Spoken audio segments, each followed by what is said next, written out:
Welcome on Texas football. Time for rapid reactions. It's really early on Sunday morning here. We're trying to get our thoughts up to you guys as quickly as possible this morning because the Longhorns took their first loss of the year, 30-15, to the Georgia Bulldogs last night. Guys, it was a tough one for Texas. This will be rapid reactions brought to you by our friend Adam Lowy over at the Lowy Law Firm. CJ, I'm gonna go to you first because you were in the press box yesterday, last night, and you saw what happened. Where do you come out on this loss for the Longhorns? Well, there's two sides to it, and I guess we'll start with the ugly side because that's kind of the fun takeaway here, as fun as it can be, really. And fun is not the word I would use. So. No, but that was as poor a Texas offensive performance I can imagine since 2022 TCU. Also in a similar situation to this, where you had all the lights, all the cameras, all the world watching at home, game day, whatever. But also 2021 Iowa State. And it's tough because for the second straight week, you're sitting here saying, well, that was a really ugly stretch of football that the Texas offense specifically has played. And again, it's with Quinn Ewers returning. And I don't want to pin it all on Quinn. I don't think it was all on Quinn. But it's concerning. You know, that first quarter, I think you can live with it against Oklahoma because, you know, they got a good defense. You win by 30, everything's happy. Winning cures all, but there's still underlying issues there, you know, magnified for everybody to see, and it was very, very ugly. And it led to Quinn Ewers. Sark didn't call it a benching, but it absolutely was. On the bright side, I thought the defense played spectacular. I thought for the situations that they were put in, that's about as much as you could ask for. I know 30 points are put on the board, but the only people that will look at that performance on a play-by-play situation and evaluate it poorly are non-ball knowers, casuals, and your Aggie friends. That's all I have to say there. I thought the defense played very, very well. Gerry, what did you think about the Longhorns last night? Yeah, well, I mean, I gave Quinn a D last week. I'm giving him an F. Well, I know we'll get to that later. You cannot play this game at the quarterback position with slow feet. If you have slow feet, it does not matter what your eyes see. Will never work in this game. He is going to have to get a sense of urgency with his feet, or he will not survive long-term in this game.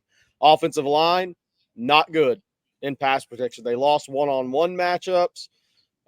They were beaten soundly. Now, look, I'll say this.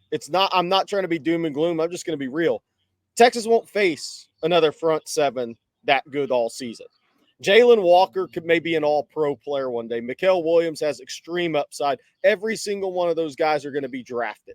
So while an A&M may have two or three guys on their defensive front that are really good, they don't have the linebackers behind it like Georgia does, and a special player like Jalen Walker. But I thought offensively it was ugly.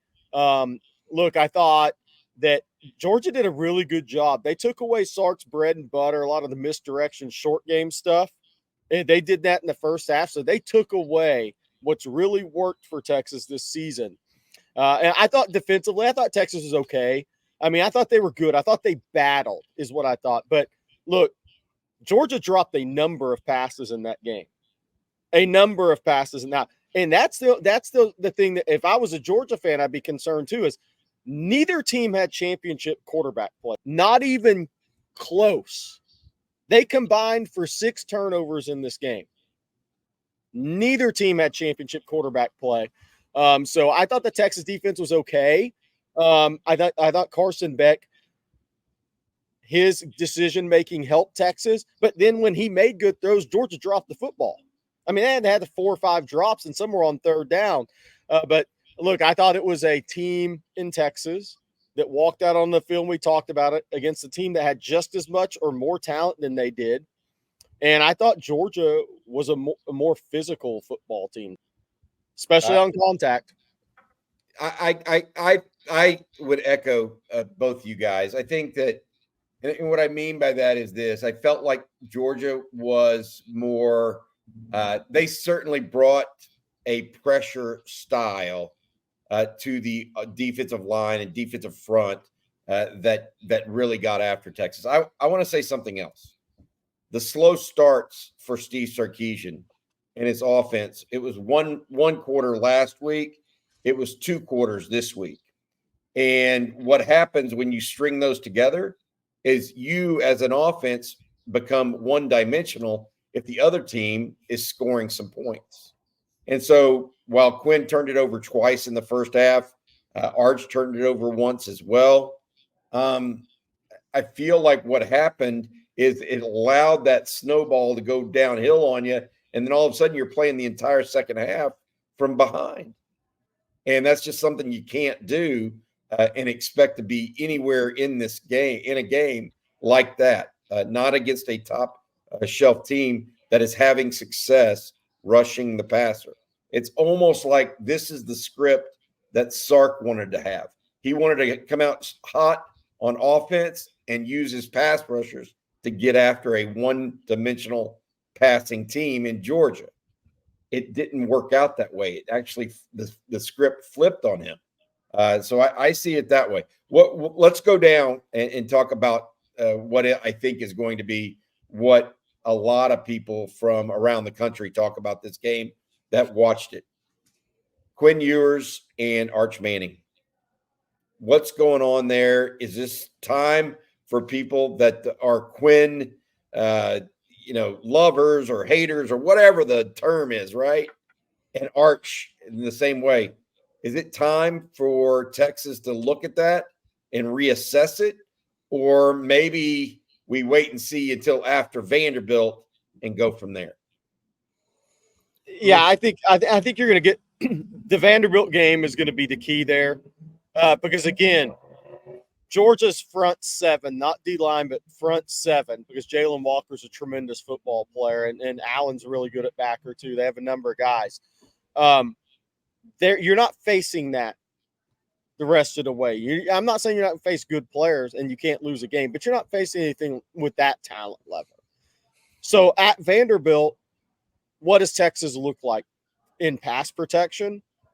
Is Quinn going to play better in the pocket? I think that the question's going to answer itself next Saturday in Nashville. I think that if there's struggles in that game, then I think we're going to be maybe having a different discussion. I completely agree. And I'm glad Sarkisian went back to Ewers, because this would have ballooned into a much larger issue, problem, headline than it needed to be. I think back to a few plays. If Trey Wisner had caught that little dump down on the trick play, that stat line, that movement of the ball would have been significantly different. And it wouldn't have changed everything, right? Texas still had its issues. The overlying issue to me was the offensive line, again, because when you made the change, the issues remained. What happened when Arch got in the game? He got sacked the next play. What happened? He got sacked again. This time he lost the football, very similarly to what happened when Quinn Ewers was in the game. So that tells me what? The offensive line was just getting their ass whooped, and the issues remained up front. The quarterback play changed, and Arch does provide more with his legs. I'll give him that. It allowed for Texas to, by default, kind of gain a 15-yard penalty because he bolted up the pocket there and was able to, get his face ripped or whatever. But the issues remained, and it starts up front. In a game like this against a team like that with the talent that they have, if you're not winning the trenches, you're not going to win the game. And Texas saw it regardless of what happened with the quarterbacks or the quarterback play or the quarterback's play. That was the biggest issue to me. I'm glad Ewers found some sort of rhythm. I don't even know if you can call it that, but the ball moved and he found ways to put 15 points on the board. I know it was helped by the defense there, but he's got to get some confidence going, and hopefully that Vanderbilt game is exactly what gets him on the right track for phase 3 of this season coming up. Yeah. And I think to CJ's point, Bobby, real quick, that's why next week is going to tell us the story, because Vanderbilt's not going to have the same talent level lined up across from the Texas offensive line. So the Texas offensive line will have a better game next week. Is Quinn going to deliver a really strong game? Because if he doesn't, and the offensive line protects against a lesser talented team program in the front seven, and Quinn does not come back with a strong performance, that's where the issue is going to start. Yeah, I'm a little concerned the book is out on Quinn. That's my take. Get him outside, make him move his feet out of the pocket, make him step up in the pocket, which he's not doing for the second consecutive week. He stepped up against Michigan. Yep. He didn't step up against Oklahoma. He didn't step up against against Georgia. Whether it's because he's scared he's going to get hit, he's not stepping into throws. He's half stepping into throws. Can't play like that. Can't play successfully at a high level. A lot of issues. My point is, Arch is not necessarily any better, and I'm a little concerned that Arch right now, frankly, does not have the whole playbook. Ewers they do a lot of pre-snap motion with Quinn, and that's one of the ways they've moved the ball successfully this season. Arch may not be able to do that, and so even if that's the better solution, the other thing that I have a major issue with right now is, yes, Quinn had a bad game. He didn't look good having a bad game. Like, there were bad choices throughout that football game. I mean, he put the ball. Yes, he had 3 turnovers. I think that they could have been 5. Yeah, and that's a different story than a guy that's just trying to figure it all out. That's a story of a guy that may be overwhelmed by what he's seeing in front of him. And to that point, Bobby, if I can add on to it, and I think we saw it last year a little bit when he was playing at Houston. We look at the average distance of target and it screams whatever, but when there's pressure there and he's just so quick to check down, I don't think he was giving any of his routes the time to develop. And if they were developing down the field, he was already looking to a check down, whether it be a running back. I believe Trey Wisner had 8 targets, Jaden Blue 6 touches, all of them out of the backfield. He did not have a single rush attempt. All of these touches to the running back are in check down situations. And of course, you found the end zone with the Jaden Blue Texas route. But for the most part, these routes are caught within 2 or 3 yards of the line of scrimmage. And against a team like Georgia that is as quick and as fast as to diagnose and get to the football, that's not going to be the same as a Mississippi State or ULM, where you can make a guy miss and get down the field. There was a route specifically in the second quarter where DeAndre Moore was probably 20 yards wide open down the field. And it was already, before that route had gotten open, it was a check down. Quinn had a clean pocket. It's just been a recurring theme right now. And I can't say if it's something that maybe was affected with his mentality or psyche-wise after getting hurt. Maybe he's, it's kind of one of those contact things that, once I get touched, I don't want to get touched again. But in a game like this, you're going to have to take hits. You're going to have to be tough, and you're going to have to find ways to make throws while under pressure. And that was not the case last night for Ewers. Not at all. Got to be a playmaker. Yeah, you got to do more, especially in a league that has defensive speed like the SEC. There's just no 2 ways about it. All right, let's talk a little bit more about Texas as well, because I'm now a little concerned, and I think rightfully so, about the injury situation at running back. CJ, you just mentioned that Jaden Blue didn't have a single carry on Saturday night, and Trey Wisner went to the locker room before the end of the game after getting that targeting call, on him.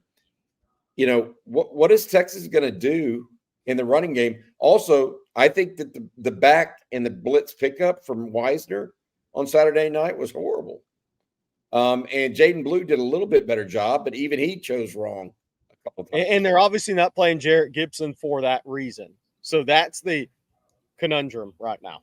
Right. And on top of that, you don't have size at running back, right? That was one of the benefits of Roschon Johnson and CJ Baxter is, if they're bad at pass protection, at least it's a 6'2", 220-pound running back in the way rather than what we're seeing right now. Quick note on Wisner, I'm told it's a shoulder that he went in to be evaluated for. I know it was a hit in the upper body, luckily not head, but of course, they're going to take a deeper look at him. Sarkisian postgame said, the no rush attempts for Jaden Blue was not by design. It was just in the sense that the game did get out of whack, in the sense that Texas was playing from behind. And that, to your point, Bobby, that script got so flipped upside down for the Longhorns that when Blue was on the field, they needed him more so in the passing game and his threat. I think he played well in the pass game when targeted. Yeah, he had one play where his hands just weren't ready for the ball. It was a key drop, too. Yeah, otherwise it was pretty good. Hey, we need to say thank you to our sponsor real quick before we go on and talk a little bit about some other things that we saw on Saturday night. Our sponsor is Adam Lowy of the Lowy Law Firm. If you've been injured in a car wreck, truck wreck, automobile accident of any kind, make sure you give Adam and his firm a call. loeylawfirm.com. That's loeylawfirm.com. Thank you so much, Adam, for your continued sponsorship of On Texas Football. Guys, the defense, we got to talk about it real quick because I think that while we're put into good situation or bad situations, and they emerged with pretty good outcomes overall. They gave up 30 points, but your offense gave up 4 turnovers, and some of them were on short fields. I also felt like the defense, they got bailed out a little bit too by poor hands by the Georgia receivers, poor throws by the Carson Beck. Yeah. What do we really make of it? Because I know, CJ, you went pretty hard at the open about this team and this defense standing up. Did they really stand up all that much, or did they just create turnovers when they needed to? Because I think that's a fair question. And was Georgia less than perfect from an execution standpoint? What do you think? Well, I mean, a few things, right? Georgia was 6 of 17 on third downs. You forced 3 interceptions on Carson Beck, who's widely, considered. I think they forced 2, not 3. One of them went off. It was 3. Yeah. No, 3 interceptions, but one of them went right off a receiver's hand. Tips and overthrows. I mean, part of the game, you come away with 3, you put your team in a position to put the ball on the 10-yard line on a nice return from Jahdae Barron. The pressure wasn't there, and I think that was one of the biggest differentiators from a Georgia to Texas. Oh, yeah. Their edges got home. And to that credit, and I think you have to at least tip your cap to the Texas secondary again, Carson Beck was 56% on 41 throws, pass attempts. I mean, they had the idea to come out and go 5 wide more than any time I've ever seen Georgia go 5 wide, and more times than any time I've ever seen a team against Texas go 5 wide against this defense.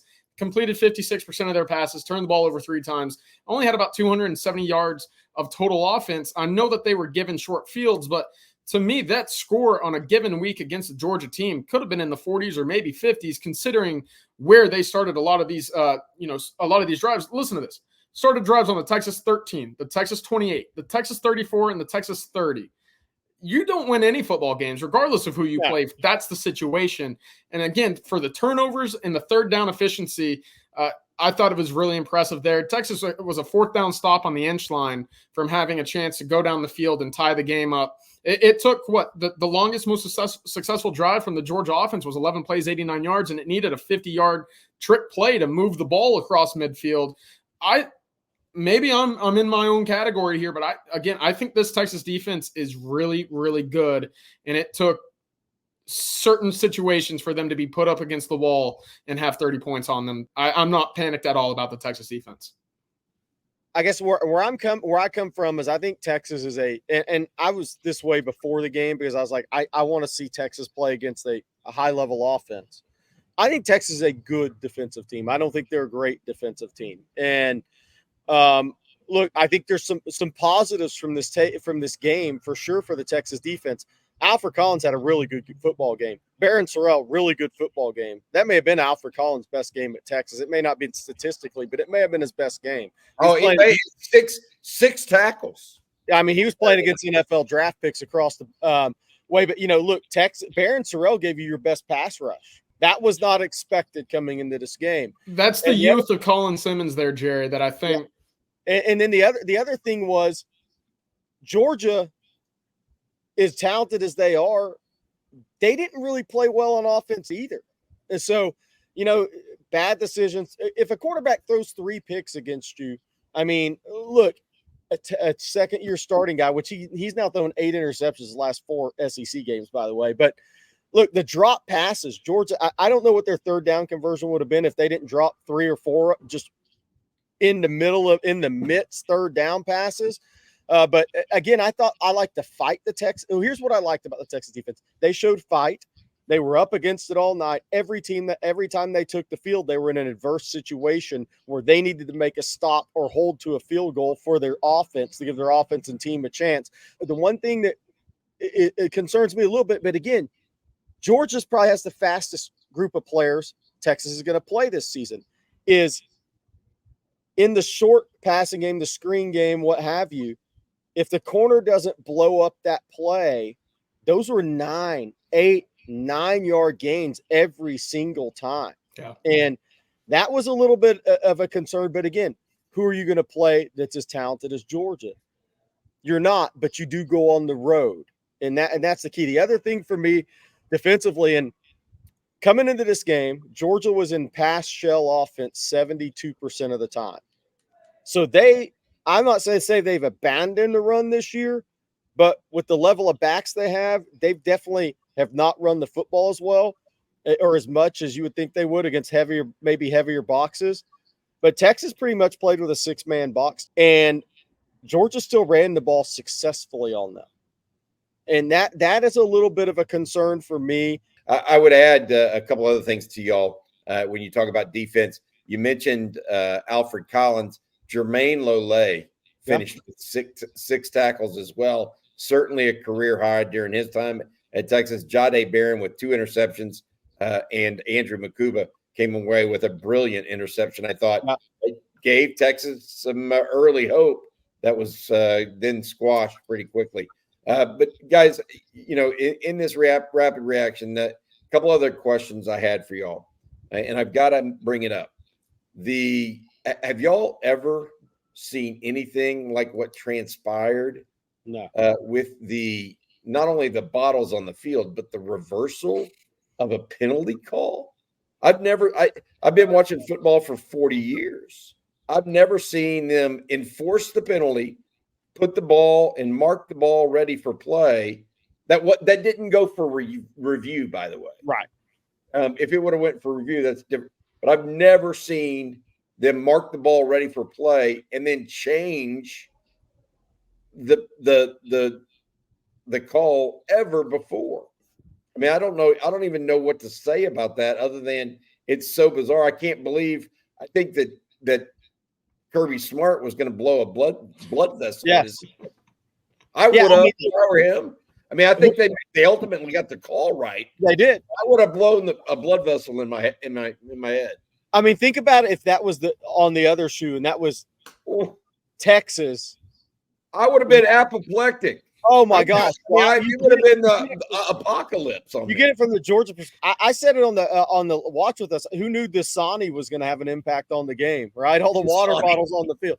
I mean, shout out to Dasani, right? But look, the only chance that had to happen before the referee crew having, I hate to say it, the balls to make the right call in that situation was the fans acting out. Otherwise, the ball would have been snapped and Georgia would have just gone down and scored with that momentum.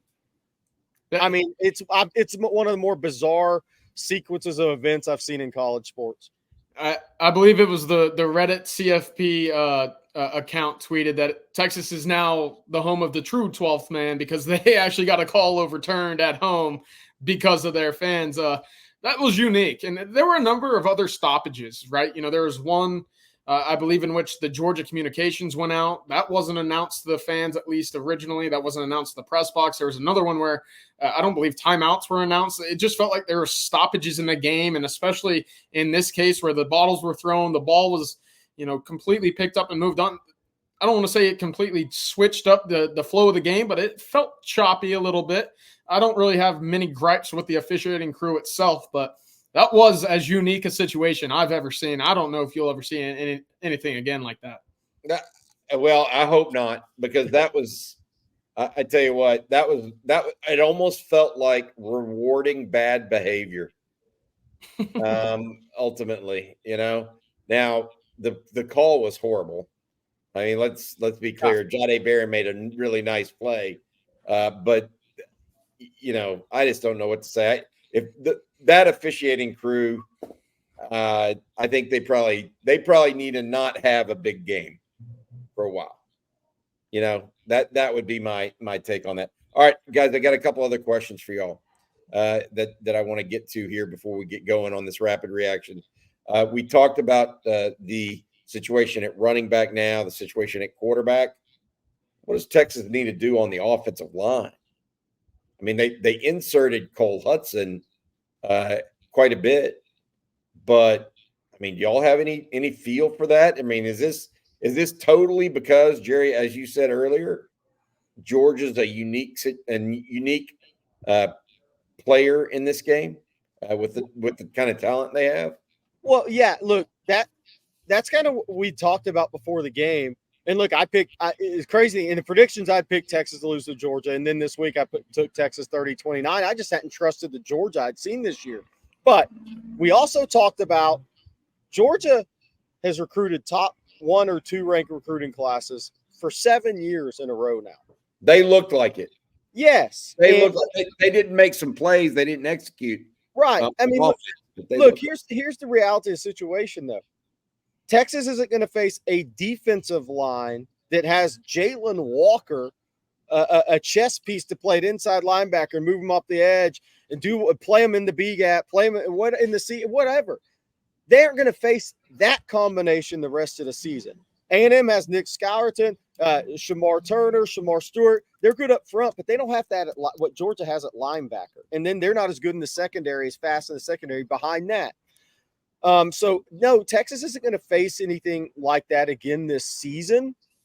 But at the same time, I think what's going to be interesting for me is how does the Texas offensive line bounce back from a physicality standpoint? You know, the interesting thing to me about the game, Bobby, was run blocking wasn't bad. I mean, Georgia's got really good players. They're all draft picks that they were sitting inside the box.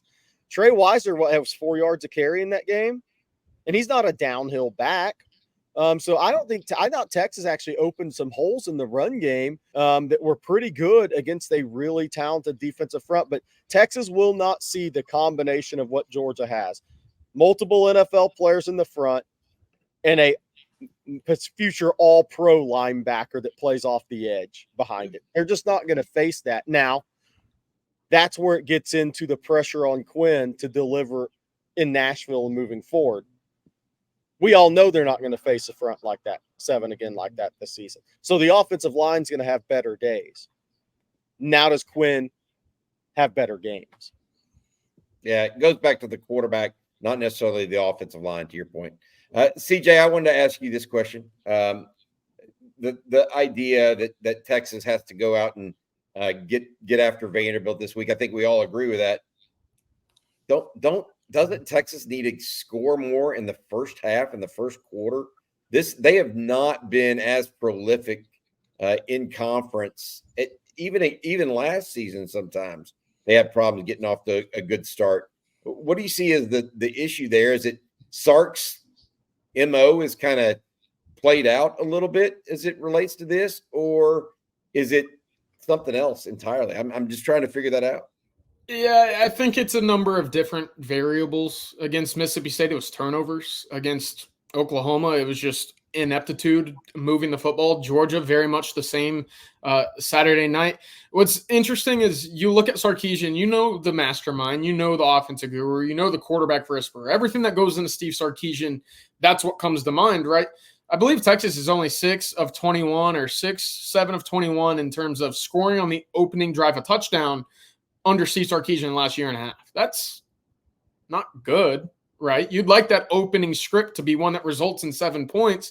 And I understand that the opening script has a number of different responsibilities. Showcase some looks, get in formation, see how defenses react, get some guys in motion, whatever. At the end of the day, you got to put some points on the board and you got to play that complementary football. And Texas hasn't done that in the last 3 weeks, last 3 games that they played. Common denominator there is they're playing all 3 SEC caliber defenses. And that's the biggest worry to me is when the talent gap closes and you're facing a team that's in your conference and has similar guys on the opposite side of the ball, why are you not starting hot? You have the talent. You have an offensive line. You're supposed to have the quarterback. You got the wide receivers. Where is the consistency to move the ball early in games? Is it game planning? Is it execution? What's the issue? Tonight, I thought it was offensive line. Last week, I thought it was more quarterback. You could probably could combine the two and come away with the same answer each week, but it's an issue. And for Texas, again, to have the defense that they have, that's bend but don't break and take the ball away the way that they do, you'd like to get on top to force the hand of the opposing team to throw the ball more than they'd like to and let the Texas edge rushers get after the quarterback. And we've talked about it. Georgia did exactly that to Texas, and it flipped the game completely upside down. Yeah, they basically played Texas style of ball better than Texas played it. Yeah. On Saturday night. All right, that's going to do it for the rapid reactions almost immediately after the game here, early Sunday morning right now. Guys, thank you all so much for spending your time. Thank you also to Adam Lowy over at the Lowy Law Firm. If you've been injured in a car wreck and think you might be due some compensation and want to get a free consultation, all you have to do is call Adam, reach out to him, loweylawfirm.com. That's loweylawfirm.com. Thanks, Adam. All right, Gerry. I want to leave us with this, Bobby, if I can. Go for it. We were wondering when the adversity would hit this Texas team. Now it's hit them in the face. Next, you're going to hear Sark talk about culture, responding to adversity this week. This Texas team has to hit the road and go against the team that has confidence in Vanderbilt for the first time in a few years. This is when your culture should be strong and your response to adversity should be strong in Nashville next week. That is the number one thing I'm looking for next week. How does this team respond after getting punched in the face in their own house? Yeah. It's going to be a test. They've got to find a way to corral Diego Pavia, the Vanderbilt quarterback, next week. All right. That's going to do it. Thank you very much, Gerry Hamilton and CJ Vogel, for you two, as well as our producer, Matt Hutchison. I'm Bobby Burton. We'll have more, including the grades, later today. Thank you all so much. Hook 'em.